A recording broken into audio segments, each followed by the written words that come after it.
Hi, Julie here from Julie's Cake in a Box. Just popping on to show you how I decorate a wooden effect floorboard using hand painting and hand texturing techniques. Here I've got a 14-inch square cake board, which like a cake drum, which I've covered in white sugar paste. I've rolled it a little bit thicker than I normally would to cover a cake board.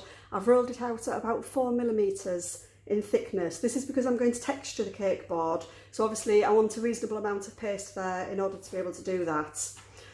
I'm going to start by marking out the planks of wood, and for this I'm going to use a long metal ruler.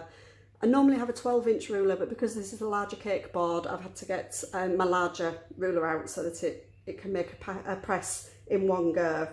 Now, two ways you can do this. You can either measure and mark small indentations. So for example, if you wanted yours to be 2 inches thick, let me turn the ruler around the other way so I can see it better. Easier to work in inches perhaps because it's a 14-inch board.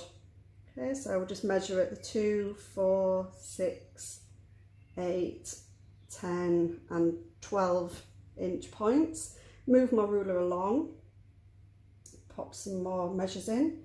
2, 4, 6, 8, 10, 12, and then same again further over this way, just to make sure that your lines are straight, because the last thing you want is wonky floorboards. Okay, if you didn't want to go through the bother of measuring, you can actually just do it by eye. Okay, and then all we're going to do is match up those little marks that I've made, and with your ruler straight up and down, we're just going to press that into the paste. Okay, and then when I lift it up, you can see it's left a lovely straight line there. So again, line up your indentations, your marks, press it in. Same for that one. Okay, this kind of cake texture, cake board texture is very, very forgiving, so don't worry, you don't have to be too precise. Okay, and don't forget as well that you're going to have your cake on here, so not all of the board is going to be seen. So you can be quite strategic where you place your cake if need be. Okay, so that's measured, got all those in place. I'm then going to texture it. I'm going to use a piece of tin foil, this kitchen foil. I'm going to scrumple it up quite loosely. I'm going to use this to press all over the cake board.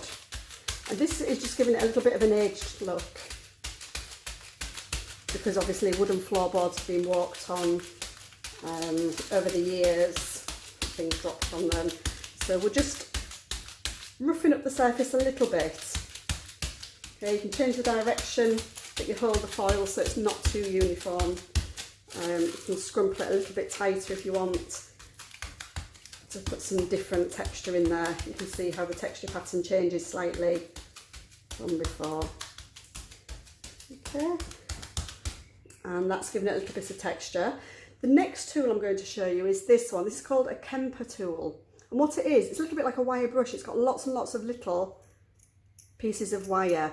This is an optional stage. You don't have to do this. It's not going to make your board look particularly bad if you haven't used it. It's a quick way of getting lots and lots of fine texture lines, but you could equally use your Dresden tool to make fine lines as well. And all I'm doing is just dragging it lengthways across the planks of wood that I've marked out. Okay, I'm being quite firm with this. You can see that it's bringing little bits of paste off, and all this is doing is just giving those very fine lines of texture that you would find on the wood. And like I say, a really, really quick way of doing it, rather than using the Dresden tool to mark in every single little piece of texture. But equally, you can use your Dresden tool. You could also potentially use one of the shell tools just to put a few extra lines in. It's quite satisfying dragging this along. There we go. So super quick. Just clean all those little bits of paste off. Okay. And then I'm going in with my Dresden tool. I'm going in with the thin end, okay, the fine end, and I'm just going to mark in just some lines, just following that same direction, going across, like so. Okay, so keep going. And with this you can vary the pressure that you put on, so you can make some deeper marks in the paste. It's quite nice sometimes near where the planks join together, just to pop in some deeper crevices there. If you wanted to do like a knot in the paste for that wood effect, you can use the thicker end of your Dresden tool and just press it down, give it a bit of a wiggle around to make quite a deep impression. And then with the fine end, the thin end of your Dresden, you're going to come and go around that knot. So straight and then around the knot, just to give it that knot effect, like so. And then just carry on with some more finer marks with your Dresden tool. Okay, so just keep going. Again, you don't have to be very precise with this. It's quite an organic texture. Okay, so there we go. So then you can go back if you want, if there's any areas that you think you just want to pop in some deeper marks, like so. As I say, you can be really random with this. Be mindful as well, my cake is actually going in the centre of the board.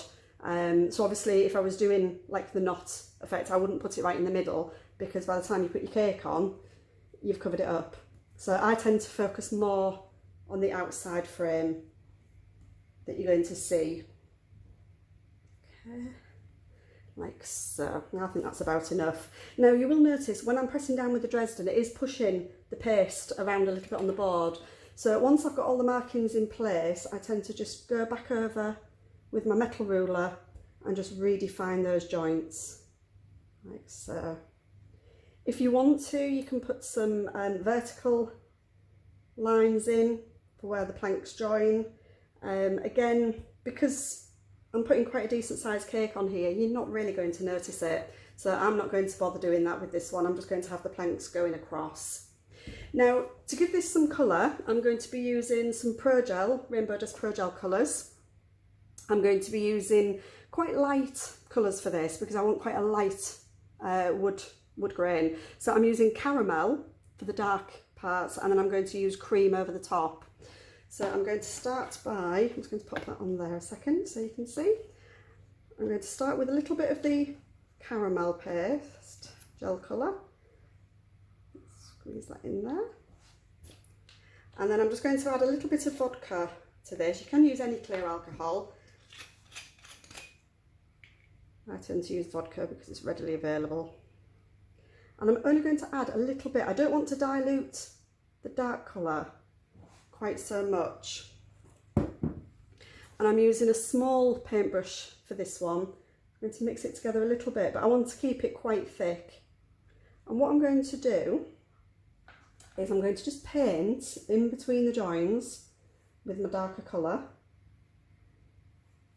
Like so, just to define these, because these obviously are going to be darker. The deeper, it's showing more depth with the colour, so you need a darker colour for these pieces. Okay, so I'm going to go along.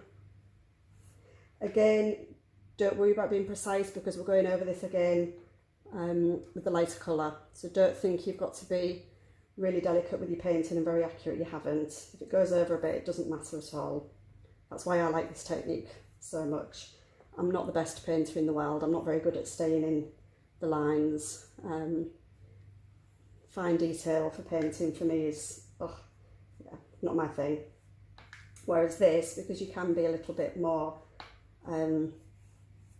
heavy-handed, shall we say, a polite way of putting it, it doesn't really matter so much. So we're just going to keep going along all those joins with our paint mix. Like so.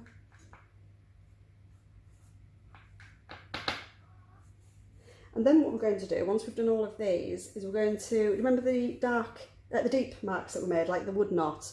We're just going to go into some of those with this darker colour as well, just to emphasise some of these deep ones that we did with our Dresden.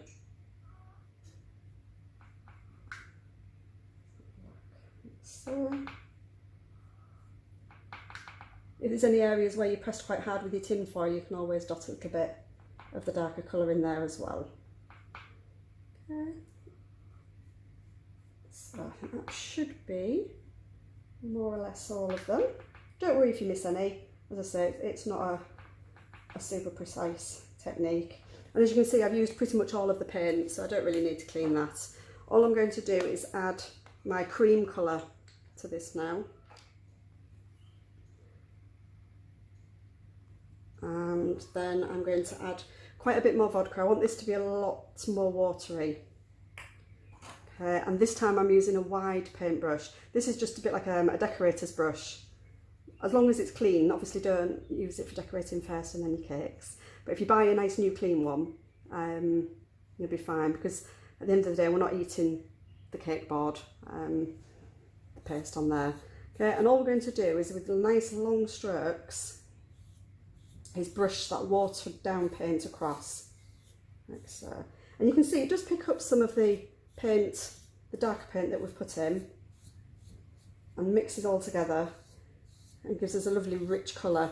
Obviously if you used darker brown colours, you would have darker wood. This is more of maybe a golden pine type effect.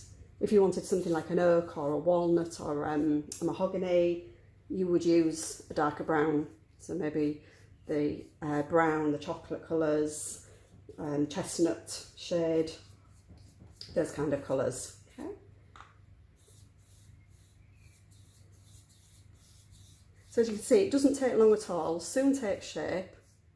The one thing I will say, you might want to pop, sometimes I put some newspaper or greaseproof paper down just to protect my worktop. I'm just going to add a little tiny bit more vodka and a little bit more colour. There we go. A little mix around. So keep going. You also need to make sure that, because obviously you've covered your board in white paste and we're painting really lovely over the top, chances are you're going to be putting a ribbon around the edge, but sometimes you can see a little bit of a gap where the top of the ribbon is and where the side of the paste is on the side of the board. You know, where the paste sticks up at the top. Obviously what you don't want is to have a lovely wooden effect on top and then around the edges where you can see the white paste as it was originally. So all we're going to do is, once I've done this, I'm just going to carefully paint along the edge of that paste. Okay, as I say, keep painting quite long strokes in the direction of the wood grain.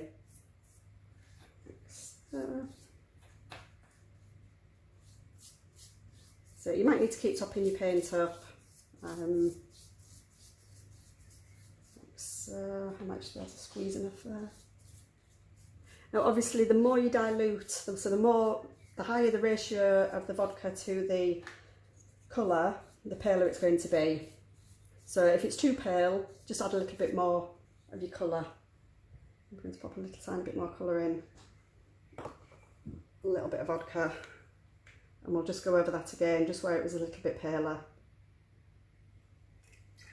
I mean, to be fair, wood isn't a uniform colour.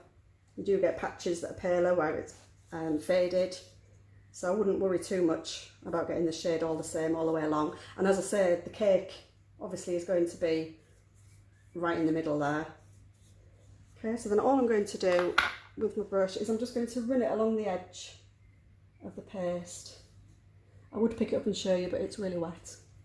Okay, so just run your paint brush down the edge, and all that will do is just cover up any bits of white that would spoil the effect really. If you can see white paste poking above your ribbon, it's not going to look very nice. So for the sake of a really quick run round with your brush, it just adds to that realism. Now, although this board is really quick to make, what I would say is make it the day before you need to use it, because we've added quite a lot of liquid to this, with the vodka being quite watered down. We've used quite an amount of the paint on here. It is going to take quite a while to dry. So ideally the day before, just make this up and leave it, set it away to dry overnight somewhere where it's nice and warm, nice and dry, and then the next day you'll have a beautiful board. all ready to go. If you wanted to, it will dry a bit duller than this. It looks quite shiny and bright at the moment because it's wet. It does dry a little bit duller, so you can always go over with a bit of a glaze spray if you want it to have that more varnished finish on your wood. Thanks for watching and see you next time. Bye.